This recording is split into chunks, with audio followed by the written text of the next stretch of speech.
Hello there, dear ones. This is Lo-Fi ASMR. ASMR, ASMR, ASMR. This is Relaxation Corner. This is Dahlia.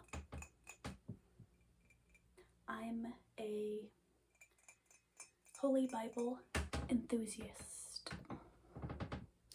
And I'm here in my cozy corner with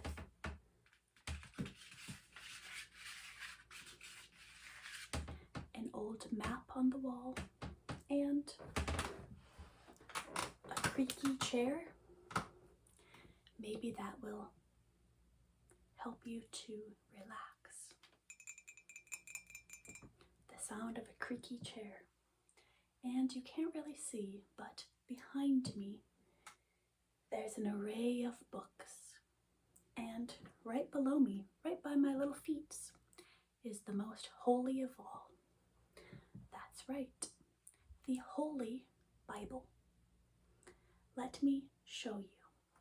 Dun dun dun dun dun dun dun do do do do do do.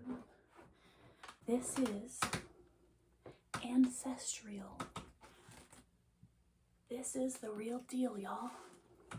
And this is what I like to do before bed. It's just some light reading. Whenever I'm tucked into my bed, I like to just open up this book, just do some light reading before falling off to sleep. So I'll just be opening up some parts of this. Now the other thing I like to do is to bring this with me in my little knapsack.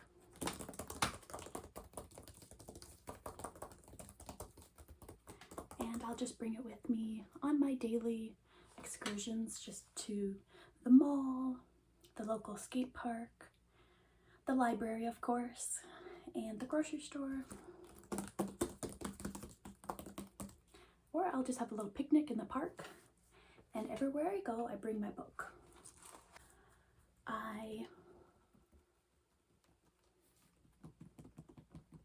I made a little knapsack, so it's kind of like I just put it over my shoulder in a little knapsack, if you've seen those from the olden days, and I just put my book in there and I carry it with me.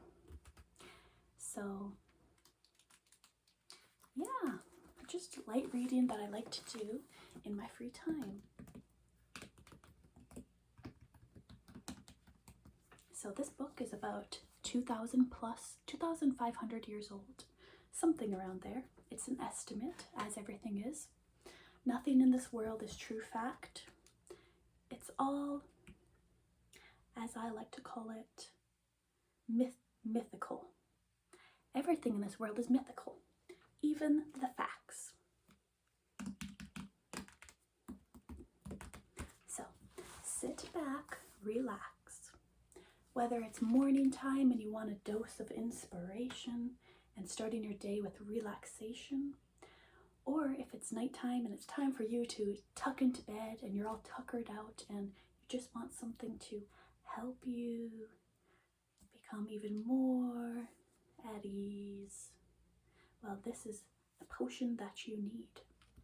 I shall read to you from this, the holiest of them all.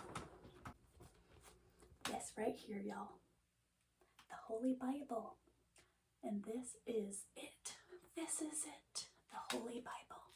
The holy, holy, Holy Bible. So let's take a crack at it. Man, it's beautiful, you know? Let's just admire this quick. Wow. It really is a beautiful, beautiful thing. So let's just open to a random page. Maybe it can be Psalms 2.27.125. Oh, I've opened to the appendix. Now I thought appendix were usually in the front of a book.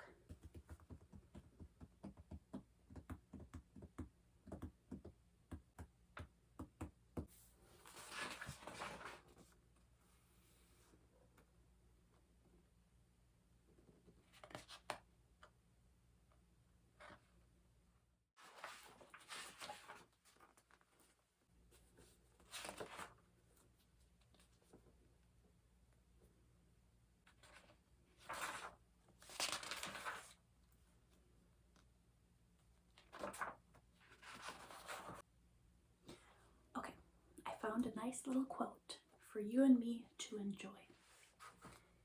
This is S. Matthew V. II 7. And it's number 34. Oh, wait. Oops, okay. I don't really know how to read this, but let's just start. Okay. And why are ye anxious concerning raiment? Consider the lilies of the field, how they grow. They toil not, neither do they spin. Yet I say unto you, that even Solomon, in all his glory, was not arrayed like one of those. But if God doth so clothe the grass of the field, which today is, and tomorrow is cast into the oven, shall he not much more clothe you, O ye of little faith? Be not therefore anxious, saying, what shall we eat? Or what shall we drink? Or wherewithal shall we be clothed? For after all these things do the Gentiles seek, for your heavenly Father knoweth that ye have need of all these things. But seek ye first his kingdom, for his righteousness, and all these things shall be added unto you. Be not therefore anxious for the morrow will be anxious for itself. Sufficient unto the day is the evil thereof. Judge not, that ye be not judged. For with what judgment ye judge, ye shall be judged, and with what measure ye mete, it shall be measured unto you. And why beholdest thou the mote that is thy brother's eye, but considerest not the beam that is in thine own eye? I really like how they talked back then. Give not that which is holy unto the dogs, neither cast your pearls before the swine, lest haply they trample them under their feet, and turn and rend you. Ask, and it shall be given you. Seek, and you shall find. Knock, and it shall be opened unto you. For everyone that asketh receiveth, and he that seeketh findeth, and to him that knocketh, it shall be opened. Or what man is there of you, whom, if his son ask bread, will he give him a stone? Or if he ask a fish, will he give him a serpent? If ye shall bring evil, know how to give good gifts unto your children, how much more shall your Father, which is in heaven, give good things to them that ask him? Therefore, all things whatsoever ye would that men should do to you, do ye even so to them. For this is the law and the prophets. Enter ye in at the strait gate, for wide is the gate, and broad is the way that leadeth to destruction. And many there be which go in thereth, because strait is the gate, and narrow is the way which leadeth unto life, and few there be that find it. It's a secret, small little passageway. Beware of false prophets, which come to you in sheep's clothing, but inwardly they are ravening wolves. Let me tell you, I've had my fair share of those. One in particular, someone who pretends to be this innocent, lovely creature, and once you get to actually know them and see them for your own self, you realize,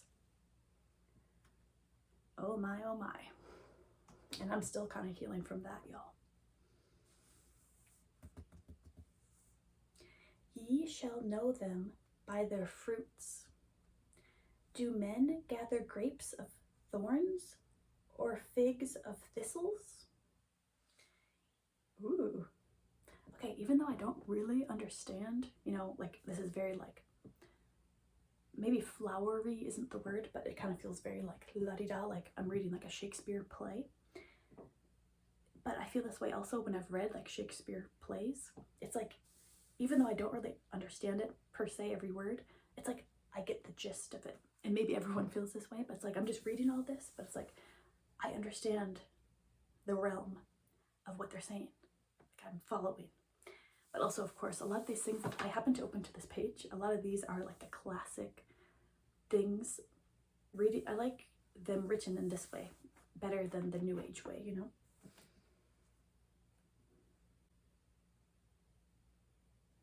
Every tree that bringeth not forth good fruit is hewn down and cast into the fire. Okay, this is a bit harsh, I will say. Okay.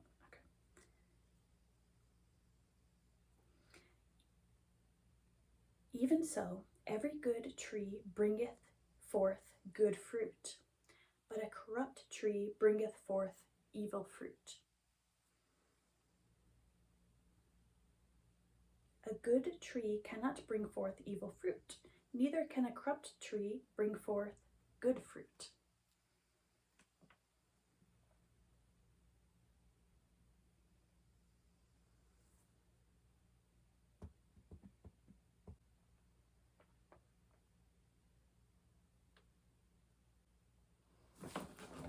All right, let's open to another page.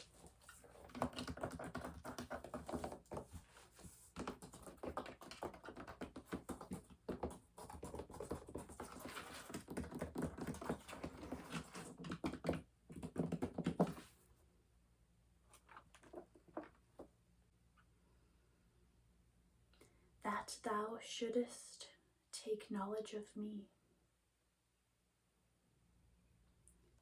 and warmly appreciated her character. Recognize goodness of heart in a stranger and a foreigner, and at the same time ask the blessing of his own God upon her and her work. In this fact, as well as in his kindly words and demeanor, she found great comfort, and modestly besought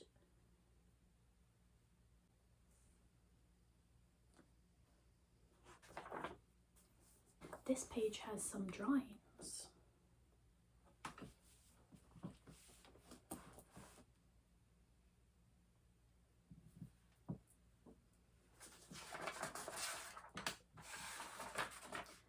This feels kind of like the paper of a newspaper.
Dancing.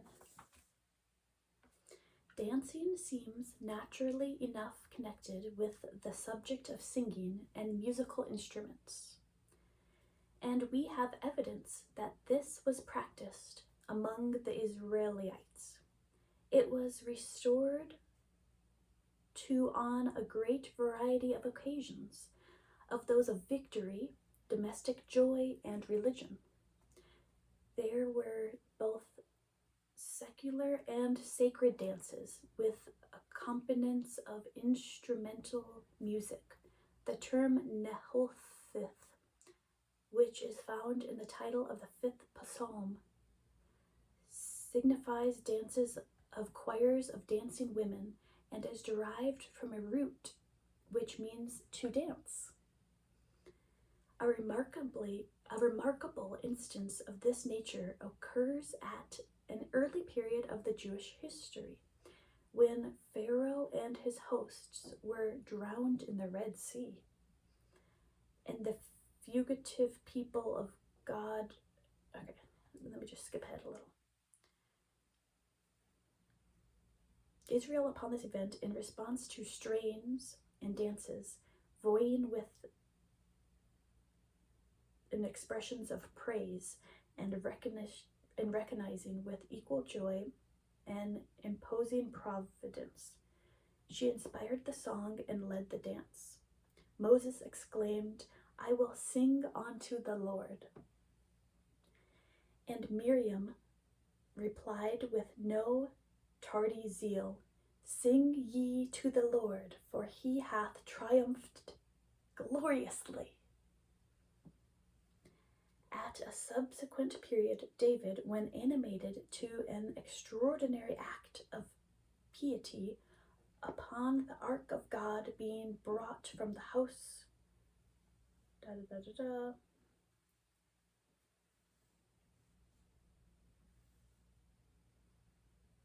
Dancing was a religious act or an act connected with notions of religion, both in true and also in idol worship.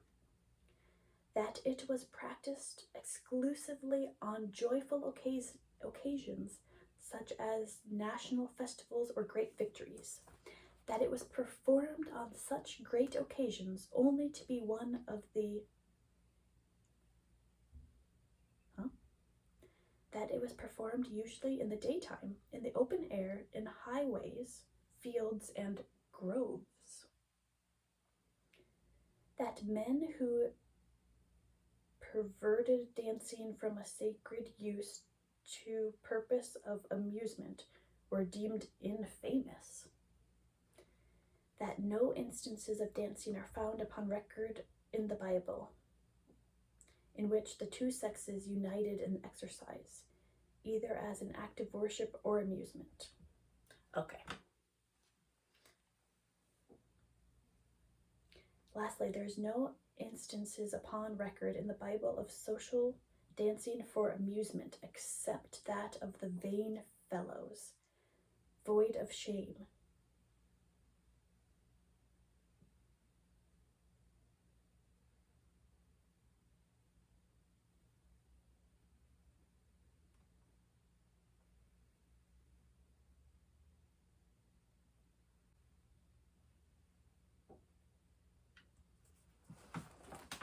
Okay.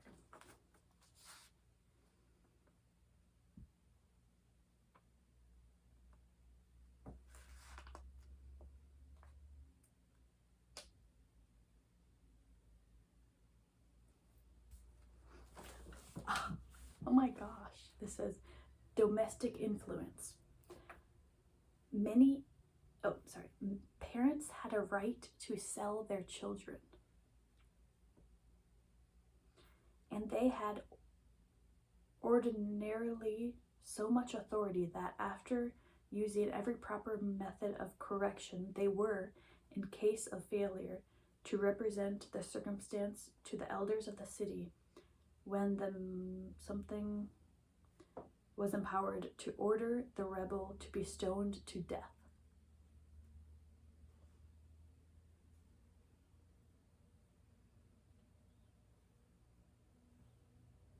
The authority of a Jewish father in his family was very great.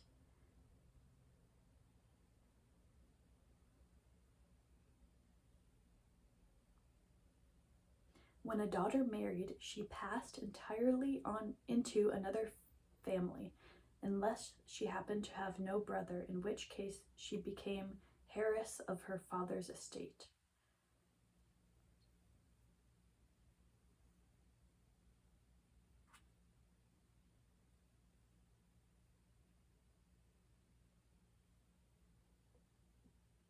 Jeez.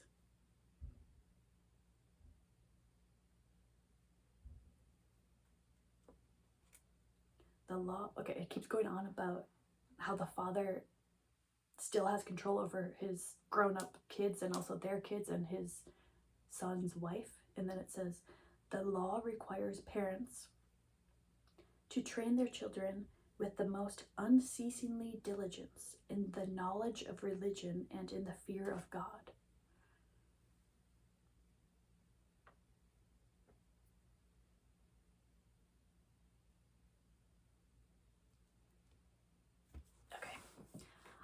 This has taken a dark turn. I might close this for now. I might cut out some of this, or I might just trash this whole video, honestly. If I do keep in any of that, I know that there's good things about religion, etc., etc., but ultimately, a lot of the stuff in these things, I feel very strongly that it's not for me. I'll tell you that much. Holy moly. Some of the stuff I've seen in religions and how people go about things, oh my gosh. 100% not for me. Anyways, I might just delete this because that got pretty weird. But anyways, I hope this relaxed you. Bye.